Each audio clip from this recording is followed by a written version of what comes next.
Hey everyone, Aaron here with Dark Force Studios, and today I'm going to be going over how to use the open sourced software TILED to work with GDevelop in creating your tile maps. And like I said, TILED is an open source platform. It's literally used just to make 2D tile maps. There's a lot of other use cases, I'm sure, but specifically the one we care about is tile mapping. So I've got GDevelop pulled up here right now, but first we're going to start with TILED. Now you can create your own tile sets. You can buy assets. However you want to do it, I am going to be working off some assets that I purchased for my upcoming game that I'm working on that, we're going to kind of go through a brief bit here. So let's start with creating a new map. There are a few settings that have to be set. So an orientation, what we've got selected right here, has to be set.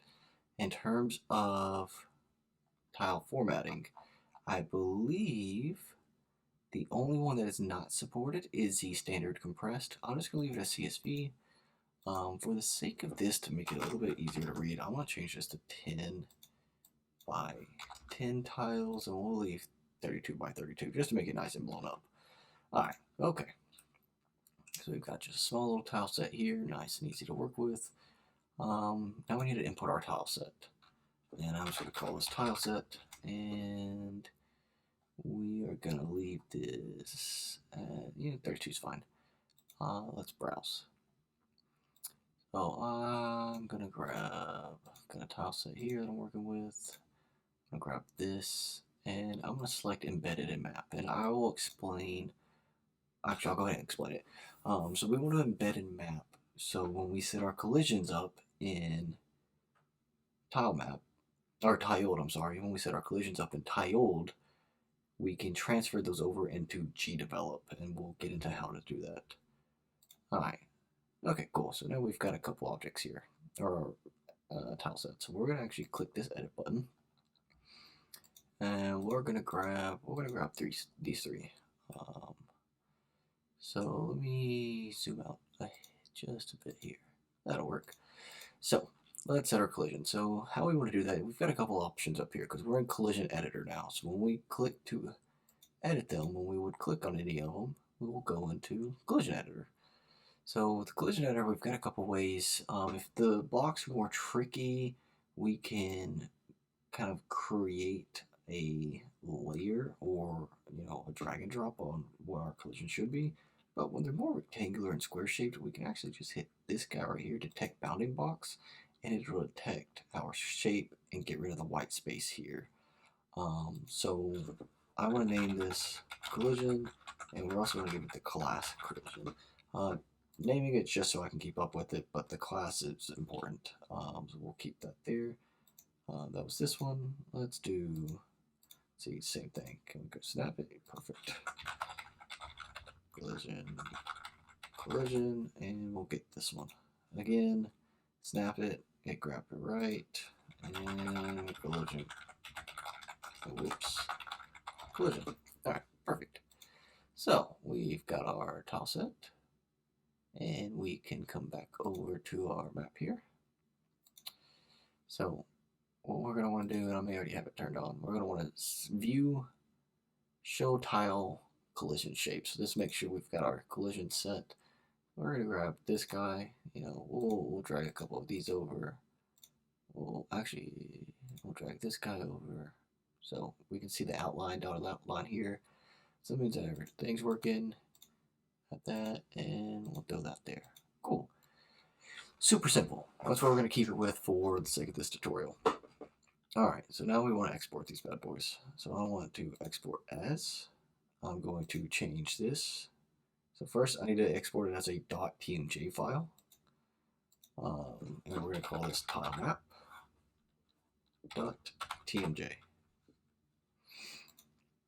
And we'll explain why we want to do that here in just a second. And then we're going to export again, this time as a .json. We need both of these files when we upload into the GDevelop. GDevelop is looking at this .tmj file to determine if it's tiled or another tiled-esque software, and this JSON is to provide all the objects that we're using. Okay, so let's flip back to JSON or GDevelop. Let's go ahead and add a new object. I want to come down to tile map. We'll just leave it that. This is what I was talking about for that .tmj file. So we're going to go to computer, got it here, tilemap.tmj. Let that upload. Cool. The other one is LDTK. That's a different software that you can use over TILED. I've not used LDTK, but I do know you cannot embed objects and have them natively import into GDevelop like you can with TileMap. We're going to come choose an image. We used Dark Edition 3, tile set, this PNG. We can see that. And that should all be, I do not need this JSON file just yet. Alright, let's apply. So now I've got this tile map. We should be cool. You know what? For the sake of it, it's going to be super small, but we're going to leave it right there. We're actually going to change this to layer 1. So if I preview this, we should fall straight through the map. We don't have anything else set on yet, which is what we want. We want to show it off. Perfect. Okay, let's add a new object. We want our collision mask. You know what? We're going to give it a bright red so we can see it here. So now I want to grab that JSON file that we exported. Open. Cool. Apply. Now let's add a new layer. I'm going to call this collision. And let's flip to it for a second. Let's add this tile map.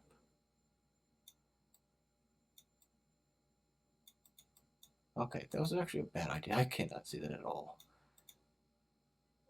Let's see.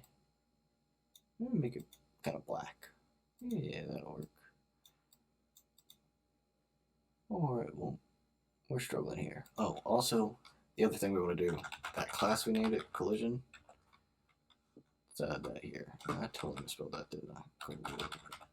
There we go. Let's make that a bit bigger so we can see it. There it is. Okay. So this didn't exactly map up when we exported it. That's fine though. We're going to put that here so you can kind of see the outline. It's kind of hard. Now, we should fall through the map again. I believe we did not select one setting. But we will double check. Yep, cool. Alright. Now we want to add our behavior. So this should be a platform. And apply. So now we should hit the button.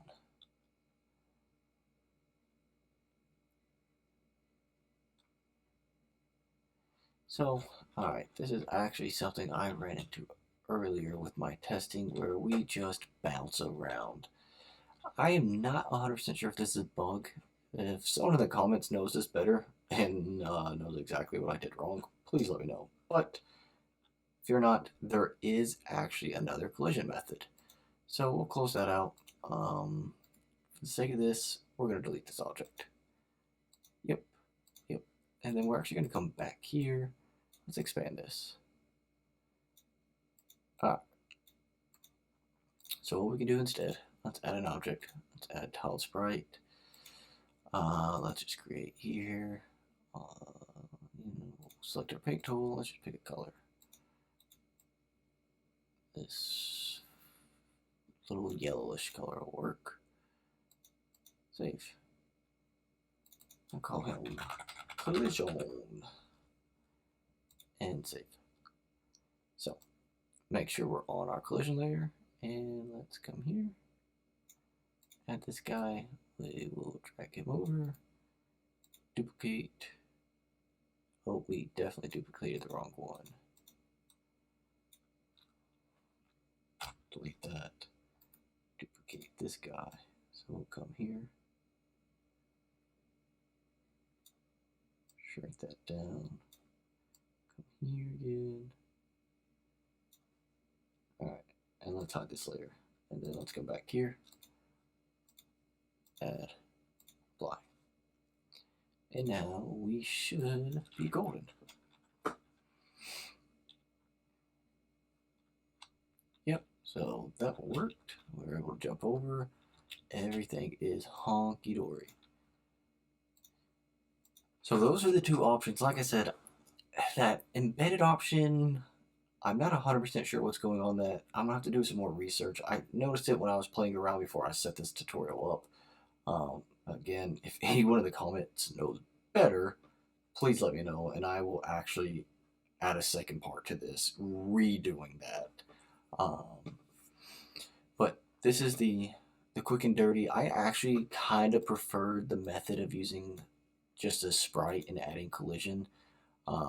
Just because when I expand the map out, because I may have gotten a variable wrong or a pixel wrong or something like that, my collisions match if I do it this way versus adding the collision mask. But I can understand if you're good at calculating your accuracy on your pixels and everything, collision map makes a ton of sense. It's probably about far away easier in some sense of it. But me, I'm I guess a little old school. But thanks everyone for watching. There will be more tutorials coming. I'm actually going to have some devlog progress here, probably in the next week and a half of where we're at with the little side-scrolling game that I'm working on. But until then, it mean a lot if you'd like to subscribe to the video, and let me know what you think in the comments. Let me know what other tutorials you'd like to see. Again, I'm still fairly new to GDevelop, so I'm going to be building these tutorials as I come across them. So when I'm learning something new, we can all learn something new if you haven't learned it already. Again, thanks a lot for watching, guys. Talk to y'all soon.